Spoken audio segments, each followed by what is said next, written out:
चिन्ता मे महदी पुत्र यस्त्वमेकोऽसि मे सुत शूरोऽधि बलवान् माने संग्रामेष्वपराङ्मुख चिन्ता मे महदी पुत्र यः त्वम् एकः असि मे सुतः शूरो आदि बलवान् मानी संग्रामेषु अपराङ्मुगः ரொம்ப ரொம்ப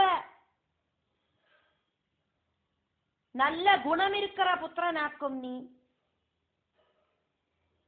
என்னோடு ரொம்ப ரொம்ப பெரிய சிந்தை அப்படிங்கிறது என்னவாக்கும் அப்படின்னு நான் உங்ககிட்ட சொல்லறேன் புத்திரா. எனக்கு புத்திரனாயிட்டு நீ ஒருத்தன் தான் இருக்க. எனக்கு என்னோட துக்கங்களை ஷேர் பண்ணிக்கிறதுக்கு வேற புத்திரர்கள் ஒன்றும் இல்லை. நீ சூரனாக்கும் பலவானாக்கும் அபிமானியாக்கும்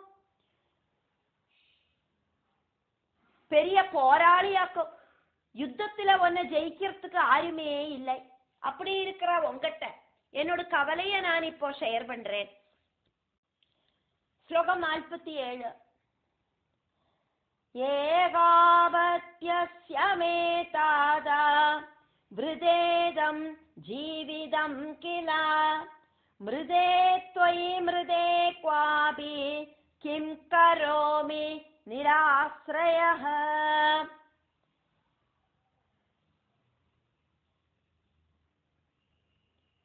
ஏக அபத்யஸ்ய மே தாதா விருதா இதம் ஜீவிதம் கில மிருதே த்வயி மிருதே க்வா அபி கிம் கரோமி நிராஸ்ரயः. புத்ரா, ഒരപ്പ പുത്രൻ கிட்ட சொல்லக்கூடாத வார்த்தைகளாக்கும் நான் உங்ககிட்ட சொல்லறேன் அப்படிங்கிறது எனக்கு தெரியும். நெருப்பு அப்படின்னு சொன்னா நாக்கு சுடாது. அதனால நான் உங்ககிட்ட ஒரு விஷயம் சொல்லறேன் கேளேன். எனக்கு நீ ஒரு புத்திரன் தான் இருக்காய். ஒரே ஒரு புத்திரன் இருக்கிற என்னோட வாழ்க்கை அது அர்த்தசூன்யமாக்குமே. யுத்தத்துல எங்காவது நிறைய பேருட்ட நீ யுத்தம் பண்ணுவாய். யுத்தம் பண்ணி ஏதாவது ஒரு யுத்தத்துல ஒன்னு ஆராது கொன்னுட்டானா அதுக்கப்புறம் எனக்கு பின்ன ஆராக்கம் இருக்கா? இதெல்லாம் நினைச்சாக்கும் என்னோட துக்கா. ஸ்லோகம் 48. ஏஷா மே மஹதி சிந்தா தேனாத்ய துக்கிதோஸ்ம்யஹம் நான்யா சிந்தாஸ்தி மே புத்ர யாம் தவாக்ரே வதாம்யஹம்.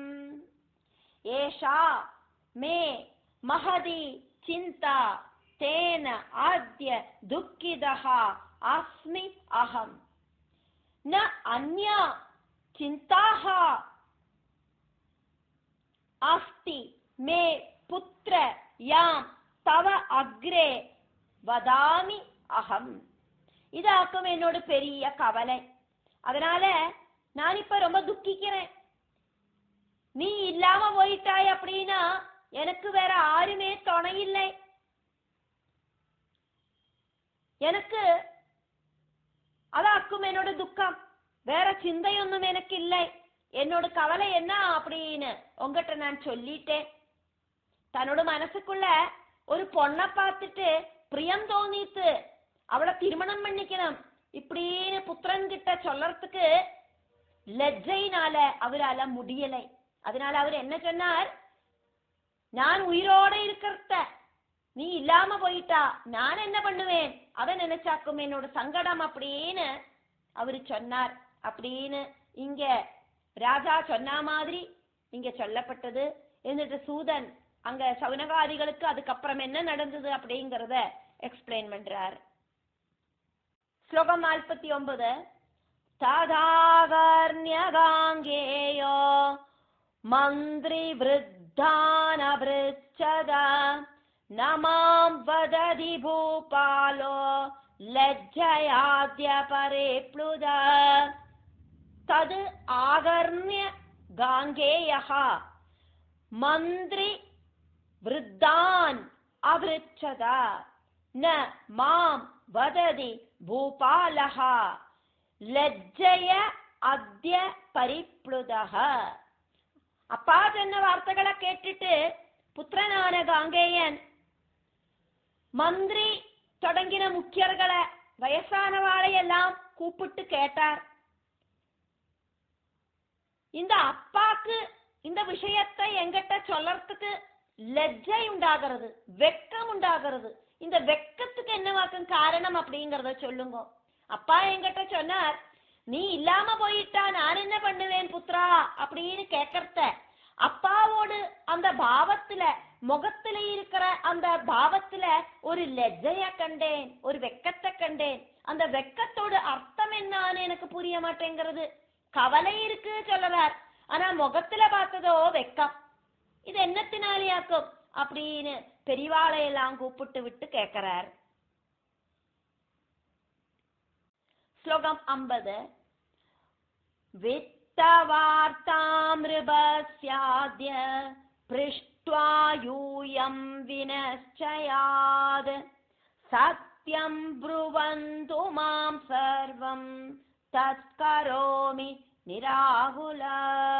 வித்த வார்த்தாம் நிருபஸ்ய அத்ய பிருஷ்ட்வா யூயம் வினிச்சயாத்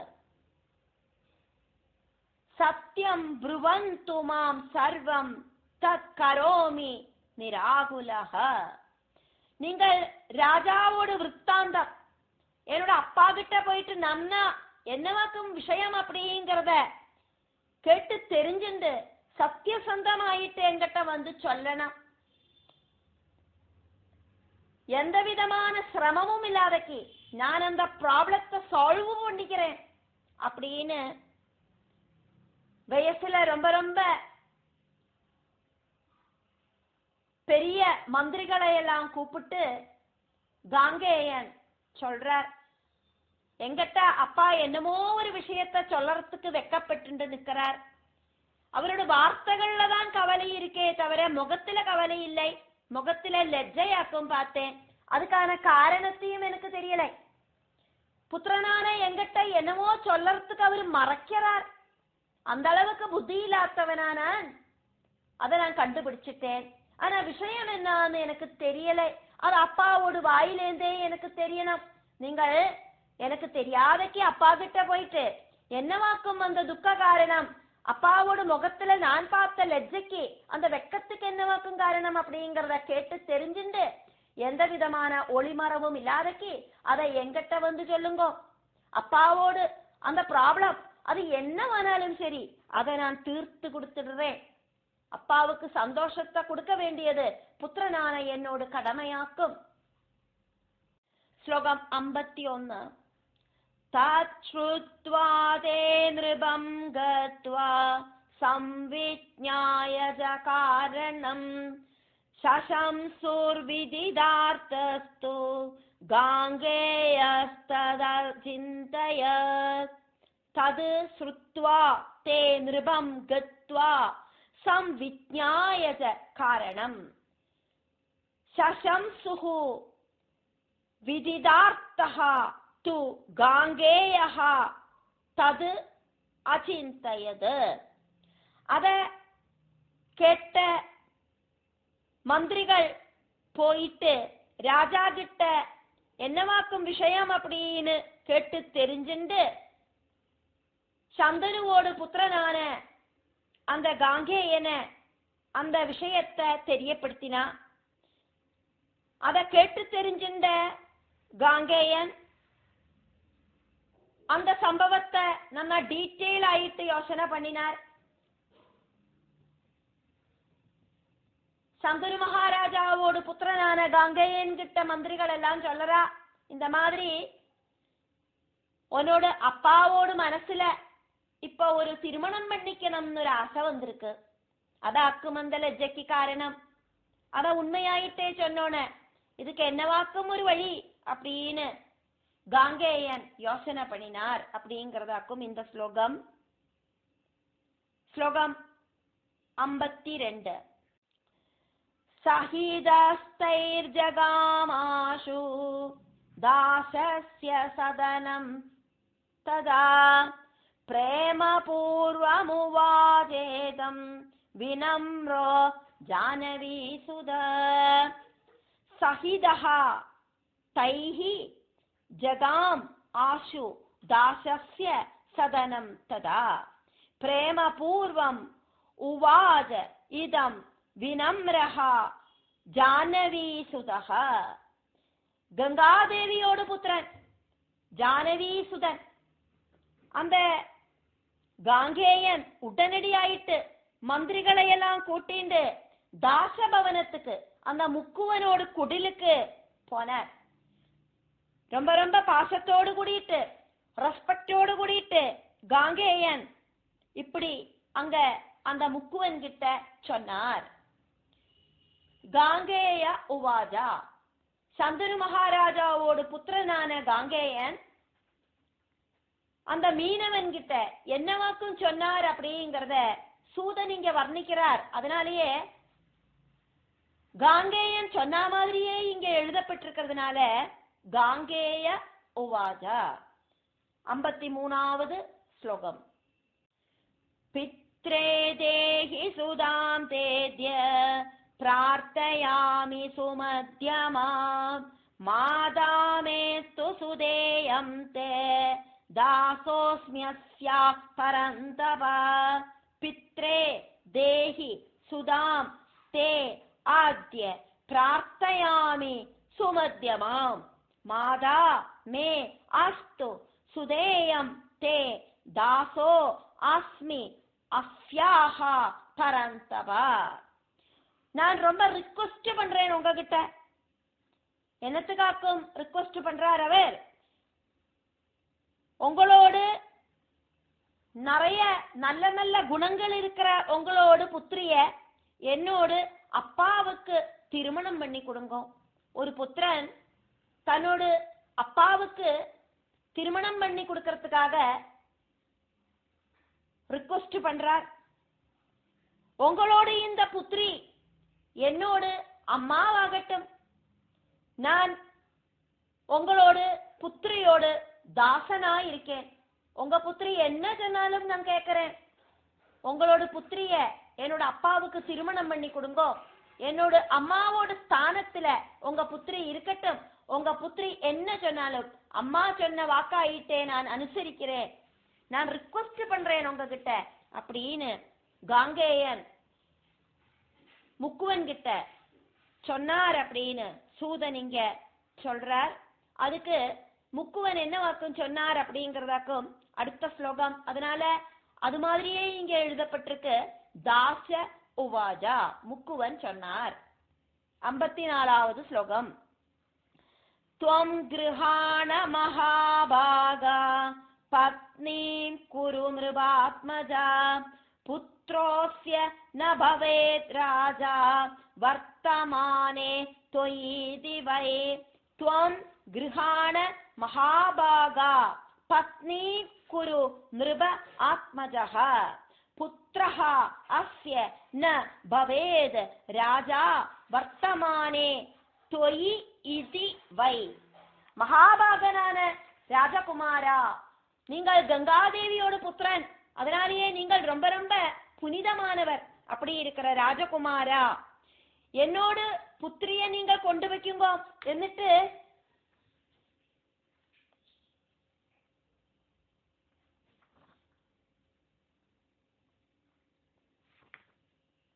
உங்களோட பத்னியாயிட்டு സ്വീകരിச்சுக்குங்க. நீங்கள் இருக்கிறத இவளோட புத்திரன் ராஜாவாக முடியாதே. அதனால உங்களோட அப்பாவுக்கு ஒன்றும் என்னோட புத்திரனை நான் கொடுக்க மாட்டேன், புத்திரியை நான் கொடுக்க மாட்டேன். உங்களுக்கு திருமணம் பண்ணி தரேன். அதனால நீங்கள் கூட்டிட்டு வைக்குங்க. என்னோட புத்திரியை நீங்கள் கேட்டேளே உங்க அப்பாவுக்கு திருமணம் பண்ணி வை அப்படின்னு. உங்க அப்பாவுக்கு என்னோட புத்திரிய கல்யாணம் பண்ணி கொடுத்தானாக்கா என்னோட புத்திரியோடு புத்திரன் ராஜாவாக மாட்டான். அதனால நீங்களே திருமணம் பண்ணிக்குங்க. அப்போ இவள் ராணி ஆயிடுவாள். அதுக்கப்புறமா உங்களுக்கு பிறக்கிற குழந்தைகள் எல்லாம் ராஜாவாயிடுவா அப்படின்னு அந்த முக்குவன் காங்கேயன் கிட்ட சொல்ற. காங்கேயனாக்குமானா தன்னோட அப்பாவுக்காக்கும் சத்தியவதியை கேட்டு போனது. சத்தியவதியோடு அப்பாவான முக்குவன் சொல்றார், உங்க அப்பாவுக்கு ஒன்றும் நான் என்னோட புத்திரிய தரமாட்டேன், நீங்களே திருமணம் பண்ணிக்குங்கோ. அப்படியாக்குமானா உங்களுக்கு பிறக்கிற குழந்தைகளாயிட்டு இந்த வம்சம் ராஜபரம்பரை வரும். இனி உங்க அப்பாவாக்கும் திருமணம் பண்ணிண்டார் அப்படின்னாக்கா இனி இவளில குழந்தைகள் எல்லாம் உண்டாவுமே. உங்க அப்பாவுக்கு இவளை கல்யாணம் பண்ணிண்டானா அவளொன்னும் ராஜாவாக மாட்டா, ராஜாவாகிறது நீங்கள் அல்லவோ அப்படின்னாக்கும் கேட்கறது. சொல்லாம சொல்லறார், உனக்கு ராஜ பதவி ஒன்னும் கிடைக்காது, ராஜ பதவி வேணமாக்குமானா என் பொண்ண உனக்கு தரமாட்டேன் அப்படின்னு. காங்கேய உவாஜா, சந்தனுவோடு புத்திரனான காங்கேயன் என்னவாக்கும் சொன்னார் அப்படிங்கிறது 55வது ஸ்லோகம். முக்குவனுக்கு பதில் சொன்னது, மாதேயம் மமதாசேயே ராஜ்யம் நைவ கரோம்யஹம் புத்ரோஸ்யா சர்வதா ராஜ்யம் கரிஷ்யதி ந சம்சய. மாதேயம் மம தாசேயி ராஜ்யம் ந வை கரோமி அகம் புத்ரஹ அஸ்யா சர்வதா ராஜ்யம் கரிஷ்யதி ந சம்சயஹ. இந்த உங்களோடு புத்திரி தாசபுத்திரி என்னோடு அம்மாவாயிட்டு நான் சீகரிச்சுட்டேன், நான் ராஜ்யத்துல ராஜாவாயிட்டு வாழ மாட்டேன். உங்களோட புத்திரி என்னோட அப்பாவை திருமணம் பண்ணிண்டா, அவளுக்கு உண்டாகிற புத்திரன் எப்படியானாலும் ராஜாவாயிட்டே வாழுவன், அதுல சந்தேகமே இல்லை. அதனால நீங்கள் தாராளமாயிட்டு என்னோட அப்பாவுக்கு உங்க புத்திரிய திருமணம் பண்ணி கொடுங்கோ. நான் இந்த ராஜ்ய அவகாசம் ஒன்னும் கேட்டு வரமாட்டேன், எனக்கு ராஜ பதவி ஒன்னும் வேண்டாம். தாச உவாஜா, காங்கேயனுக்கு முக்குவன் சொன்ன பதில் என்ன அப்படிங்கிறது 56வது ஸ்லோகம். சத்யம் வாக்கியம் மயா ஞாதம் புத்ரஸ்தே பலவான் பவேத் சோபிராஜ்யம் பலான் நூனம் கிருஷ்ணியாதிதி நிச்சய. சத்யம் வாக்கியம் மயா ஞாதம் புத்ரஹா தே பலவான் பவேத் சஹ அபிராஜ்யம் பலாத் நூனம் கிருஷ்ணீய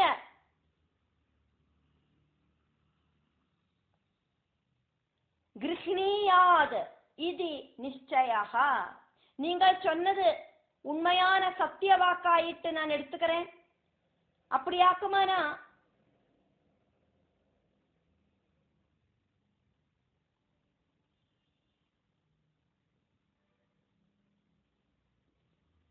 நான் ஒரு டவுட்டிங் உங்ககிட்ட கேட்கிறேன்.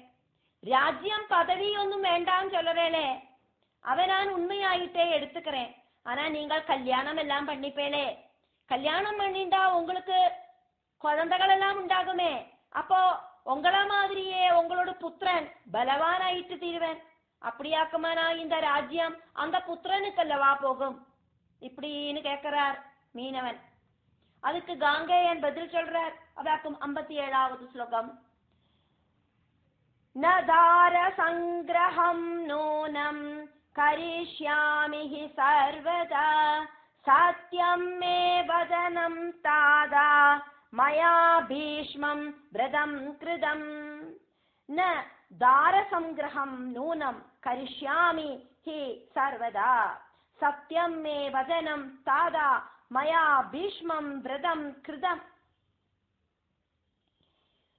இல்லை இல்லை, நீங்க நினைக்கிறது தவறு. ஒருபோதும் நான் திருமணமும் பண்ணிக்க மாட்டேன், இது சத்தியம். இந்த பீஷ்மமான விரதத்தை நான் ஆல்ரெடி எடுத்துட்டாச்சு, நான் திருமணம் பண்ணிக்க மாட்டேன் அப்படிங்கிறது. இப்ப நம்ம இங்க என்ன பார்க்கிறோம், எல்லாமே விதிபடிதான் நடக்கிறது. இந்த அஷ்டவசுக்களில 8வது வசுவான தியோவு திருமணம் ஆகாம வாழ்நாள் ஃபுல்லா சிரஞ்சீவி ஆயிட்டு வாழ்நாள் ஃபுல்லா பிரம்மச்சாரி ஆயிட்டு இருந்து தீர்காயுளோடு கூடிட்டு ஸ்ரீ சங்கமம் இல்லாம இருக்கணும் அப்படிங்கிறதாக்கும் அவருக்கு கிடைச்ச வசிஷ்ட மகர்ஷியிலிருந்து கிடைச்ச சாபம். அதுபடி அவருக்கு கண்டிப்பா திருமணம் நடக்காது. அதுக்கு தகுந்த மாதிரியாக்கும் ஒவ்வொரு சிச்சுவேஷன்கள் இங்க உருவாகிறது. அதையாக்கும் நம்ம பார்க்கிறோம். இப்போ பீஷ்மர் சொல்லறார், நான் திருமணம் ஒன்றும் பண்ணிக்க மாட்டேன், நீங்கள் கவலைப்படாதுங்கோ, எனக்கு இந்த ராஜ பதவியும் வேண்டா, எனக்கு திருமணமும் வேண்டா, ஒன்னும் வேண்டா, எங்க அப்பா ரொம்ப ரொம்ப சந்தோஷமாயிட்டு வாழ்ந்தா மட்டும் போதும், அதனால உங்க பொண்ண என்னோட அப்பாவுக்கு திருமணம் பண்ணி வைங்கோ அப்படின்னு கேட்டுக்கிறார். എന്നിട്ട് அங்க என்ன நடந்தது அப்படிங்கறத சூதன் சௌனகாதிகளுக்கு வர்ணிக்கிறார். அதனால இங்க சூத உவாஜா 58வது ஸ்லோகம். ஏவம் கிருதாம் பிரதிஜ்ஞாம் து நிஷம்ய சசஜீவக ததௌ சத்யவதீம் தஸ்மை ராஜ்ஞே சர்வாங்க சோபனாம். ஏவம் கிருதாம் பிரதிஜ்ஞாம் து நிஷம்ய சசஜீவக ததௌ சத்யவதீம் தஸ்மை ராஜ்ஞே சர்வ அங்க சோபனாம். இப்படியாக காங்கேயன் பிரதிஜை பண்ணினது கேட்டோன்னு சர்வாங்க சுந்தரியா இருக்கிற சத்தியவதிய அந்த முக்குவன் ராஜாக்கு கொடுத்தார். சரி சரி, நீ சொன்னதெல்லாம் நான் நம்பிட்டேன், அதனால என்னோட புத்திரிய உன்னோட அப்பாவுக்கு திருமணம் பண்ணி தரேன் அப்படின்னு கொடுத்துட்டார். 59வது ஸ்லோகம். அனேன விதினா தேன விருதா சத்யவதி பிரியா ந ஜானாதி பரம் ஜென்ம வியாசஸ்ய மிருபசத்தமா. அனேன விதினா தேன விருதா சத்யவதி பிரியா ந ஜானாதி பரம் ஜென்ம வியாசஸ்ய மிருபசத்தமஹா. இப்படி சந்தனு மகாராஜாவு தனக்கு பிரியமான சத்தியவதிய திருமணம் பண்ணிண்டார். வியாசரோடு சிரேஷ்டமான ஜென்மத்தை சம்பந்திச்சு அவருக்கு தெரியவும் இல்லை. ஆல்ரெடி இந்த சத்தியவதிக்கு வியாசன் அப்படின்னு ஒரு புத்திரன் உண்டாயிருக்கு அப்படிங்கிற விஷயம் இந்த ராஜாவுக்கு தெரியவே இல்லை. இப்படின்னு சூதன் சௌனகாதிகளுக்கு கதையை சொல்லிண்டு இந்த தேவி பாகவதத்துல 2வது ஸ்கந்தத்துல 5வது அத்தியாயம் முடிவடைகிறது.